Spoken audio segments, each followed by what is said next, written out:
Granit Xhaka finally spoke, and in 11 words he managed to say nothing at all. "That's not my job. I have my management for that." For a captain whose silence had become the loudest part of this saga, the choice of those particular words deserves a closer look than the headlines are giving it.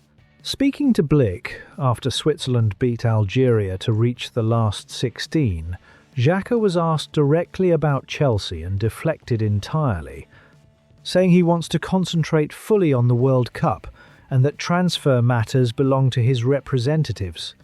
It is a professional answer, and on one level, an unremarkable one. Players in tournaments say versions of it every summer. Set it against his own words from a few weeks ago, though, and the shift is visible.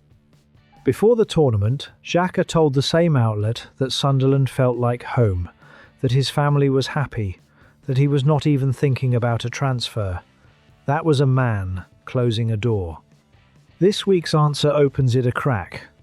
"Not my job" is not "I'm staying," and the distance between those two statements is where Chelsea's optimism lives. A player intending to stay could have killed this story in one sentence on Thursday night. He chose not to. The context arriving alongside his words makes the timing pointed. Chelsea are preparing a second bid, understood to be around £10 million plus add-ons, after their opening £8 million was rejected by a hierarchy said to be furious at the figure. Xabi Alonso officially begins pre-season at Cobham on the 9th of July, speaking publicly of building the right culture and winning trophies. And the experienced leader he wants for that culture is currently deflecting questions in Canada. The player is thought to remain keen on the reunion. For Sunderland, the substance has not moved. The improved offer, if it lands where reported, still sits below the fee paid a year ago, and likely beneath the midfielder's remaining book value, meaning the club would record a loss for selling their captain. The stance of not for sale survives 10 million as comfortably as it survived 8. What the stance has to survive now is subtler.